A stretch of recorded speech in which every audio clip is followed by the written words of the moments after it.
Hello, everybody. This is Kyle out for Draft Radio, broadcasting live from my bed.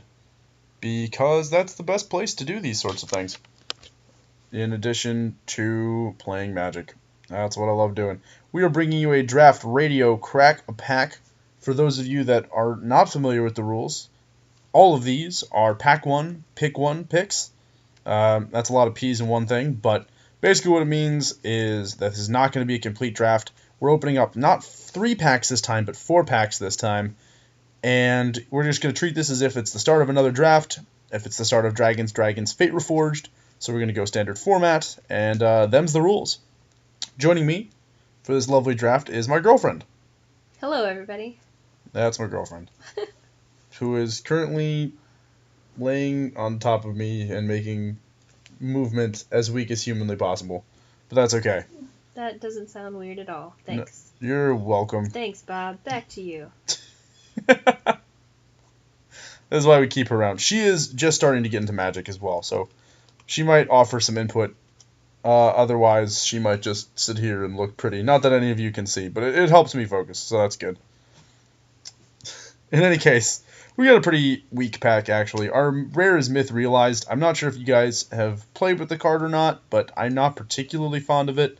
It gets removed pretty easily from combat. I mean, in addition to all the basic removal that can occur for those of us who sideboarded in Fall to the Earth or Bring to the Earth, the 4-mana green instant from Fate Reforged, you can just kind of blow it up with that. There's also the Inoc Naturalist. I think that's what I want to call it. It's the 2-mana, 2/1 Megamorph that allows you to blow up creatures and artifacts.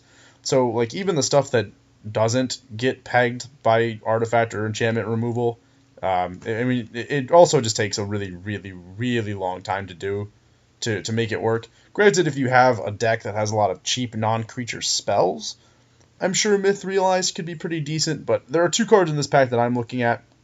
One of them is Youthful Scholar. Youthful Scholar is a fantastic card. Now, usually I don't like paying for a 4-mana 2/2, but a 4-mana 2/2 that I can sack with exploit triggers, or I can trade with 2 toughness creatures, or I can force combat tricks by blocking morph guys, and that draws me 2 cards after it dies for 4 mana, is pretty insane. There's also in this pack a Sandcrafter Mage, which is, solid creature, the usual grist of your basic white X deck. It's fine in all of the strategies. You're never going to say no to it. Usually it's going to make a 3-power guy, even if it winds up not being the 3-power guy that you want it to be.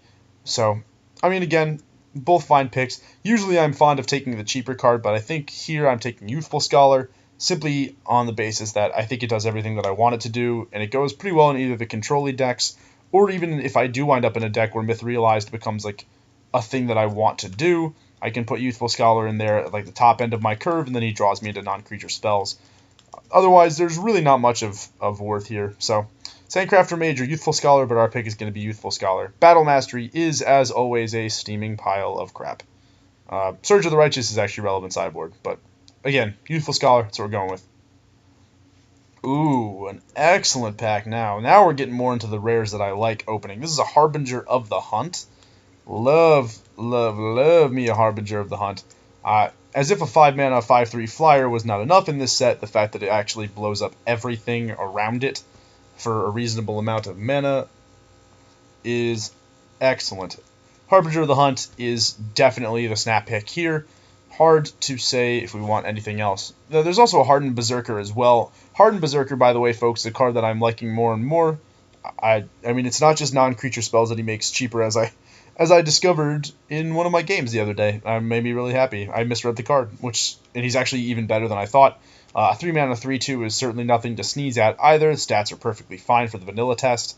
There's also a Monastery Lore Master, but right after Harbinger of the Hunt, this pack dips down very, very aggressively. But that being said, Harbinger of the Hunt, again, I don't like picking gold cards, but I do like picking gold cards that have fantastic abilities and a great body and a relatively wonderful casting cost.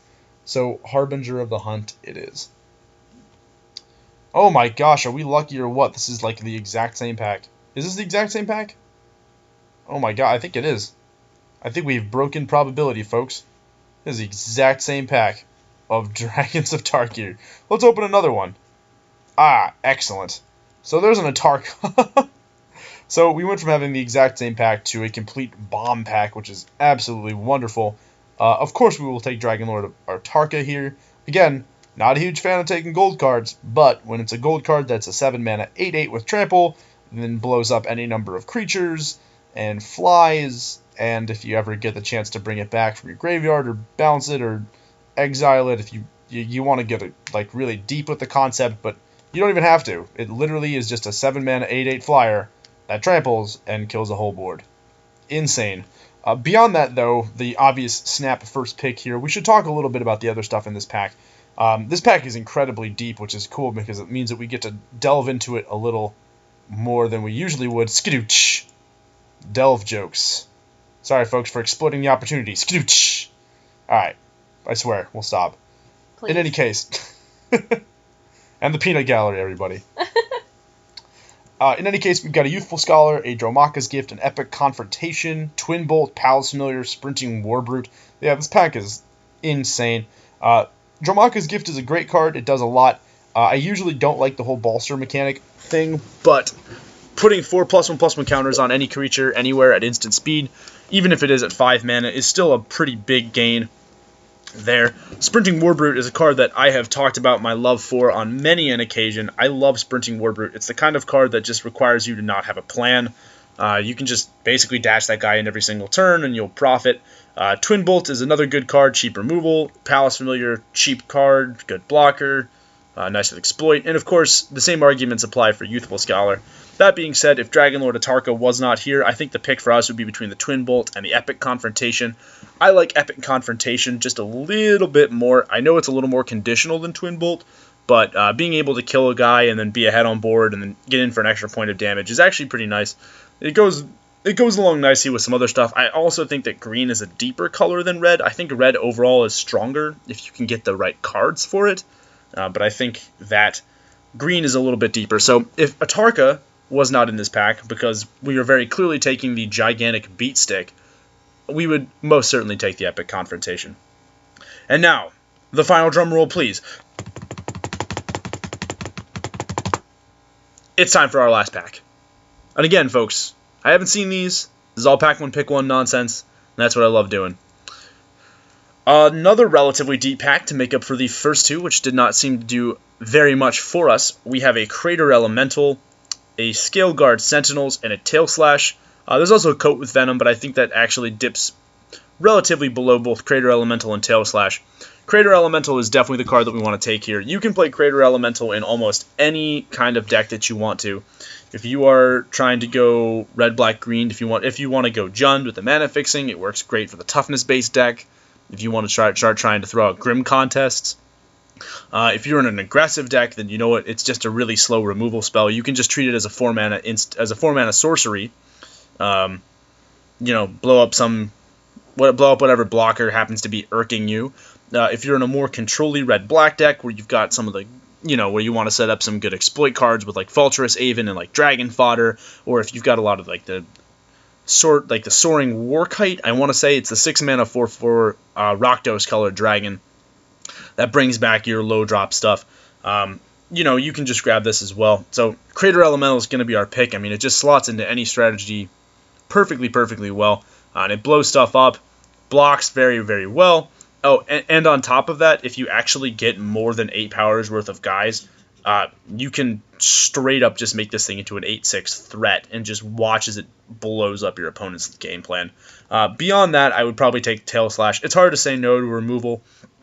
While Fall of the Hammer, it is not, being 1 more mana in terms of cost. Tail Slash has still impressed me as a cheap removal spell, and it's very good. Probably Coat with Venom after that, and then maybe Scale Guard Sentinels. I have yet to live the dream and make Scale Guard Sentinels into anything more than a 2-mana 2/3. But that being said, any heavy green deck is going to be perfectly happy taking them. So, to recap our picks, we have a Youthful Scholar in pack 1. Pick 1 here. Harbinger of the Hunt easily beat out everybody else in our second pack. The lovely Dragon Lord Atarka, who brings all of that fine beef to the table, decided to actually become the best first pick here. Followed, of course, by Epic Confrontation had we not had a blowout bomb. And, of course, here, folks, we're taking the Crater Elemental with Tail Slash as a strict second place pick, and then either coat with Venom or Scale Guard Sentinels, depending on your preference and what else you think you're trying to go for that draft. So in any case, folks, I am Kyle Ott for Draft Radio. Thank you so much for joining us for a Pack 1, Pick 1, What's Right in Dragons of Tarkir. Until next time, folks, I will see you later. Hope you learned as much as I did. Yeah, learning.